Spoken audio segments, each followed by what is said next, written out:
మీ జీవితంలో శాంతి సంతోషం ఆధ్యాత్మిక జ్ఞానం కోసం PSSM ఆధ్వర్యంలో mega meditation summit August 30, 31 September 1 తేదీలో లాస్ ఏంజల్స్ లో 1000 మందితో meditation. Free entry, food, kids care. For more details visit globalmeditationsummit.com. Nepal China సరిహద్దుల్లో వరద బీభత్సం. బోటేకోషి నదికి ఆకస్మిక వరద. కీలకమైన మిఠేరి వంతెన పూర్తిగా ధ్వంసం. డ్రై పోర్టులోని 200 వాహనాలు ప్రవాహంలో గల్లంతు.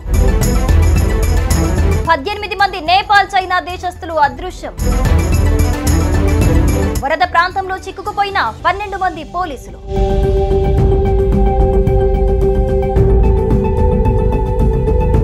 నేపాల్లో పెను విషాదం చోటు చేసుకుంది. చైనా సరిహద్దుల్లో ఉన్న బోటేకోషి నదికి మంగళవారం తెల్లవారుజామున ఆకస్మికంగా భారీ వరద పోటెత్తింది.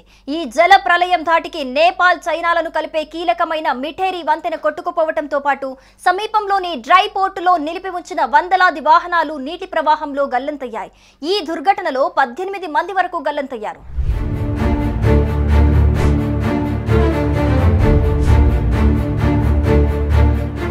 రుతుపవనాల రాకతో నేపాల్లోని అనేక ప్రాంతాలు వర్షాల కారణంగా విధ్వంసాన్ని ఎదుర్కొంటున్నాయి. నదులు భయంకర రూపంతో ప్రవహిస్తున్నాయి. ఉప్పొంగిన వరదలతో చాలా చోట్ల జనజీవనం అస్తవ్యస్తంగా మారింది. నేపాల్ చైనా సరిహద్దులో కూడా రుతుపవనాల ప్రభావం కనిపిస్తోంది.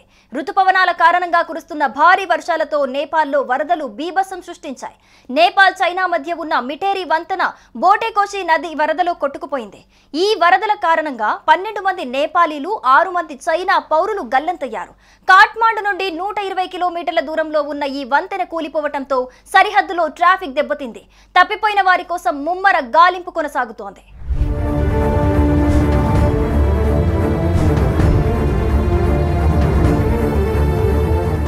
నేపాల్ చైనా సరిహద్దులోని బోటేకోషి నదిలో వరదల కారణంగా నేపాల్ సరిహద్దు ప్రాంతంలో భారీ నష్టం వాటిల్లింది.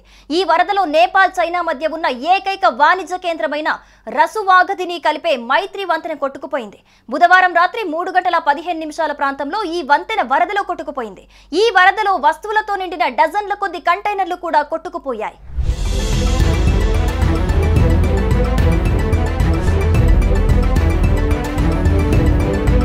ఆకస్మిక వరద ఉధృతికి చైనా నుండి నేపాల్ కు ఎగుమతి చేయబడిన వందలాది ఎలక్ట్రిక్ వాహనాలు నీటిలో కొట్టుకుపోయాయి. సరిహద్దు వద్ద ఆగి ఉన్న డజన్ల కొద్ది ట్రక్కులు నీటిలో కొట్టుకుపోయాయి. ఈ వరద కారణంగా నేపాల్ వైపు దాదాపు 16 మంది గల్లంతయ్యారని తెలిసింది. నేపాల్ సైన్యం సహాయ చర్యల్లో నిమగ్నమయ్యింది. హెలికాప్టర్ల ద్వారా కొంతమందిని రక్షించింది. కాగా నీటి మట్టం ఎక్కువగా ఉన్నందున సహాయక చర్యలకు ఆటంకం కలుగుతోందని తెలిపారు. ఈ వరదలో ఎంతమంది కొట్టుకుపోయారనే విషయంపై ఇంకా స్పష్టత రాలేదని అధికారులు తెలిపారు.